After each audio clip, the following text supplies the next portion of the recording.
कम अज़ कम दिल में नदामत हो, दिल में शर्मिंदगी हो, गुनाह का एहसास हो कि मुझसे गुनाह हो गया है। हज़रत सालबा रज़ी अल्लाह ताला अन्हु 16 साल का बच्चा मेरे आका सल्लल्लाहु अलैहि वसल्लम से मोहब्बत करता है। 16 साल की उम्र में नबी करीम सल्लल्लाहु अलैहि वसल्लम से इश्क किया, हुजूर से प्यार किया। मफ़हूमन हदीस पेश कर रहा हूँ, हुजूर का खादिम है, हुजूर की खिदमत करता है और हुजूर अकरम सल्लल्लाहु अलैहि वसल्लम जिस काम पर भेजते वो काम करने के लिए जाता। किसी सहाबी के लिए पैगाम देना होता, सालबा को हुजूर भेजते। किसी गैर मुस्लिम तक पैगाम पहुंचाना होता, हुजूर सालबा को भेजते। किसी चीज़ को ख़रीदना होता, हुजूर अकरम सल्लल्लाहु अलैहि वसल्लम सालबा को भेजते। सालबा हुजूर अकरम सल्लल्लाहु अलैहि वसल्लम के हुक्म पर अमल करते। लेकिन एक दिन मेरे आका सल्लल्लाहु अलैहि वसल्लम ने हज़रत सालबा, वो 16 ईयर ओल्ड हज़रत सालबा मेरे आका सल्लल्लाहु अलैहि वसल्लम किसी काम पर भेजते हैं। आधे दिन का काम था लेकिन बहुत वक्त हो गया, सालबा वापस नहीं आए। सालबा कहाँ गए? जब वापस आ रहे थे तो देखा कि एक हम्माम है, उस हम्माम में एक औरत नहा रही है, एक पर्दा लटका हुआ है, हवा का तेज़ झोंका आता है, पर्दा उठता है, उनकी नज़र उस औरत पर पड़ जाती है।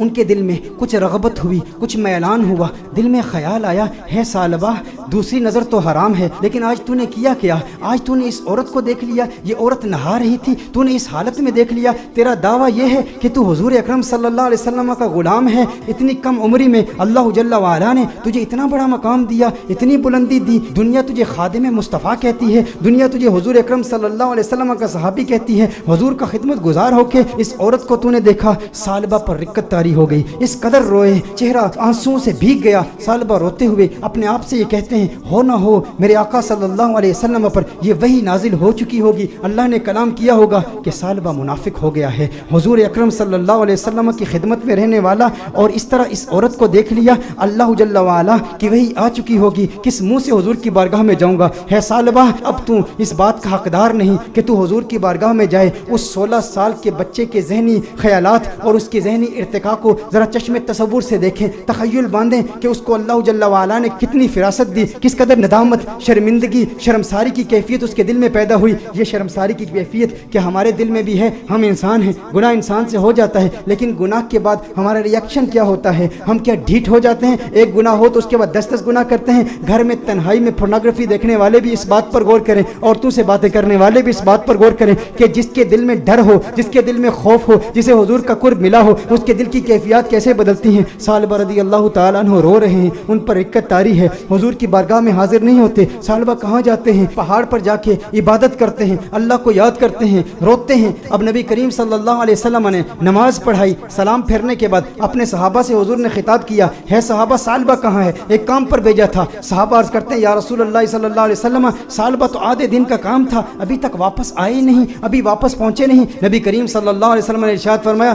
तुम जाओ सालबा को तलाश करो। एक हफ्ता गुजर गया, सालबा नहीं मिल रहे, लोग सालबा रज़ी अल्लाह ताला अन्हु को तलाश कर रहे हैं। दूसरा हफ्ता गुजर गया, तीसरा हफ्ता गुजर गया। मेरे आका सल्लल्लाहु अलैहि वसल्लम ने हज़रत फारूक आज़म रज़ी अल्लाह ताला अन्हु और हज़रत सलमान फारसी रज़ी अल्लाह ताला अन्हु जैसे जलीलुल क़द्र सहाबा का इंतखाब किया, कहा तुम जाओ उसे तलाश करो। मेरे आका सल्लल्लाहु अलैहि वसल्लम ने इन सहाबाए किराम अलैहिम रिदवान को भेजा। अब ये सहाबा तलाश कर रहे हैं, 40 दिन हो गए, गलियों में तलाश कर रहे हैं, बाज़ारों में तलाश कर रहे हैं, देहातों में तलाश कर रहे हैं। आखिर वो वक्त आया कि जब वो शहर के मज़ाफ़ात तक पहुँच गए, वहाँ पर बुलंद पहाड़ थे। चरवाहों को देखा, उनसे पूछा, कहा इतना कद है, इतनी उम्र है, रंगत ऐसी है, नकूश ऐसे हैं, क्या इस बच्चे को तुमने देखा है? ये बच्चा 40 दिन से गायब है, हमें नहीं मिल रहा। उन्होंने कहा, क्या तुम उस रोने वाले बच्चे का जिक्र करते हो, वो जो रोता बहुत है? कहा क्या मतलब? कहा उस रोने वाले बच्चे का जिक्र करते हो जिस पर हमेशा रिक्कत तारी रहती है? कहा क्या मतलब, कौन सा रोने वाला बच्चा? कहा जो तुमने उसकी डिस्क्रिप्शन बयान की है ना,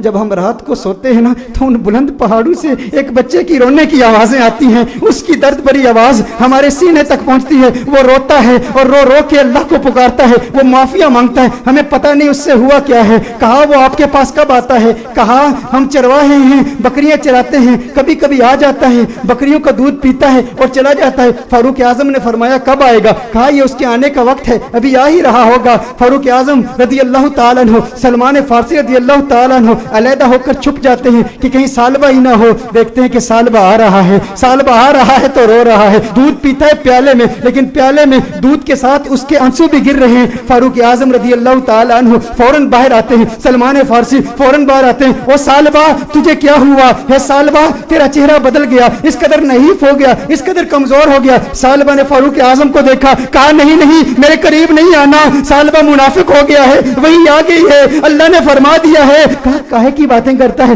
کیسی باتیں کرتا ہے. کہا نہیں نہیں, میں اس لائق نہیں کہ تم میرے قریب ہو جاؤ, میں جانتا ہوں حضور تک پیغام آ گیا ہے, میں ڈرتا ہوں. کہا ثعلبہ ہمارے ساتھ ہو. فاروق اعظم نے فرمایا ہمیں حضور کا حکم ہے. ثعلبہ نے بھاگنے کی کوشش کی. کہا کس منہ سے آقا کی بارگاہ میں جاؤں, اس چہرہ بددعا کو بھی دیکھتا ہوں اور ان حسیناؤں کو بھی دیکھتا ہوں. کہا ثعلبہ آقا کا حکم ہے. فاروق اعظم نے فوراً ثعلبہ کو پکڑا, حضور کی بارگاہ میں پیش کرتے ہیں. ثعلبہ کمرے میں جاتے ہیں, اس قدر بیمار ہیں, اس قدر کمزور ہو گئے ہیں, ایک صحت مند بچہ اس قدر کمزور ہو گیا رو رو کے. ثعلبہ رضی اللہ تعالیٰ عنہ 40 دن مسلسل پہاڑوں میں روتے رہے. اب کمزوری کی وجہ سے بیٹھ بھی نہیں سکتے, بستر پر لیٹ جاتے ہیں. اور پھر اس کے بعد میرے آقا صلی اللہ علیہ وسلم کمرے میں تشریف لاتے ہیں.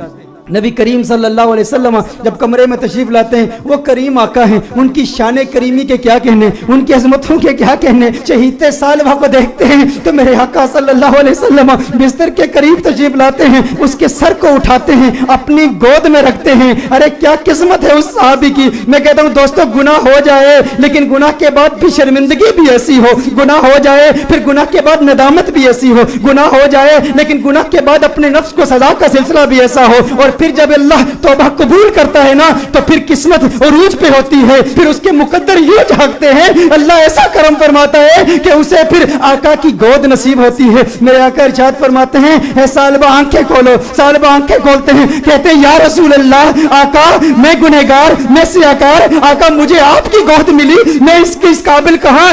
آقا مجھے پتا ہے وہی آ گئی ہے, مجھے پتا ہے آیت آ گئی ہے, آپ کو بتا دیا گیا ہے کہ ثعلبہ منافق ہو گیا. یا رسول اللہ صلی اللہ علیہ وسلم میں اس قابل نہیں کہ آپ کی گود میں لیٹوں. ثعلبہ کہتے ہیں یا رسول اللہ صلی اللہ علیہ وسلم میں نے ایک عورت کو یوں دیکھ لیا. میرے آقا نے ارشاد فرمایا تو پھر تو توبہ کر لے. ثعلبہ کہتے ہیں مجھے ڈر ہے اس بات کا کہ جہنم کے نچلے درجے میں مجھے پھینکا جائے گا, مجھے جلایا جائے گا. حضور نے ارشاد فرمایا مومن ڈرتا بھی تو ہے لیکن مومن کی ایک اور کیفیت بھی ہے, وہ امید کی کیفیت ہے. کہا اللہ سے امید کیا رکھتا ہے. کہا امید تو یہ ہے کہ میرے اللہ مجھے معاف کر دے گا. حضور نے ارشاد فرمایا پھر اللہ سے جو تو زن رکھتا ہے اللہ کو اپنے زن کے مطابق پائے گا, یہ امید رکھ کہ میرا اللہ تجھے معاف کر دے گا. حضور اکرم صلی اللہ علیہ وسلم نے دستے دعا بلند کیے, ثعلبہ کو دعائیں دی. جب ثعلبہ خوش ہو گئے کہ مجھے آقا کی دعائیں ملی اور میرے منافق ہونے کے حوالے سے کوئی آیت نازل نہیں ہوئی, تو اس وقت ثعلبہ حضور سے عرض کرتے ہیں یا رسول اللہ صلی اللہ علیہ وسلم یوں محسوس کر رہا ہوں جیسے میرے جسم میں ہزاروں کیڑے رینگ رہے ہیں, اس قدر درد محسوس کر رہا ہوں. میرے آقا رونے لگے. یا رسول اللہ صلی اللہ علیہ وسلم آقا کیوں گریہ فرما رہے ہیں, آقا کیوں رو رہے ہیں. میرے آقا نے ارشاد فرمایا اے ثعلبہ تیری موت کا وقت آ گیا ہے, ملک الموت آ رہے ہیں, تیرے جانے کا وقت آ گیا ہے. ثعلبہ نے دیکھا ارے مقدر والا ہے وہ جس کی موت آقا کی گود میں ہو. کاش یوں موت آئے میرے ہم نشی نزاکا اور ہو جائے منظر ہنسی. کاش یوں موت آئے میرے ہم نشی نزاکا اور ہو جائے منظر ہنسی. وہ ادھر اپنی زلفیں سوارا کرے اور ادھر دم ہمارا نکلتا رہے. ارے کیسا قسمت والا ہے. آقا کی گود میں ثعلبہ کی موت واقع ہو گئی, ثعلبہ کی روح قفس انصری سے پرواز کر گئی. میرے دوستو یہی پیغام ہے, اگر چاہتے ہو آقا کا کرم ملے تو آج میلاد کی محفل کا یہ پیغام لے جاؤ کہ غم کا ایک سبب گناہ بھی ہے. اگر تم گناہوں سے توبہ کرو گے ڈپریشن ختم ہو جائے گی, حضور کا پیار ملے گا, حضور کی محبت ملے گی, حضور کا عشق ملے گا. والدین کو وقت دو, اپنے بچوں کو وقت دو, نمازوں میں استقامت حاصل کرو, گناہ جو کیے ان سے توبہ کرو, جو نمازیں قضا کی ہیں, جو روزے قضا کیے ہیں ان کی قضا عمری کرو, حسن اخلاق سے پیش آؤ. جو رشتہ دار ناراض ہیں صلہ رحمی کے جذبے کے ساتھ ان سے ملاقات کرو, وہ پوچھے کیا ہو گیا ہے, میرے گھر میں آج کیوں آیا ہے, کبھی نہیں آیا. کہا تجھے نہیں پتا کل کنز الہدیٰ میں محفل میلاد ہوئی تھی, آقا کا میلاد ہوا ہے اس لیے آیا ہوں. ارے جس سے مل رہا ہے ویسے تو تیرے چہرے پر 12 بجے ہوتے ہیں, آج مسکرا کیوں رہا ہے, کیوں مسکرا رہا ہوں. کل حضور کی میلاد کی محفل تھی, میلاد ہوئی ہے, میلاد نے مسکرانا سکھا دیا, میلاد نے زندگی گزارنا سکھا دیا, میلاد نے گناہ سے توبہ کرنا سکھا دیا, میلاد نے ڈپریشن سے بچنا سکھا دیا. میرے دوستو آؤ آج دل میں یہ پختہ ارادہ کرو ہم گناہوں سے بچیں گے.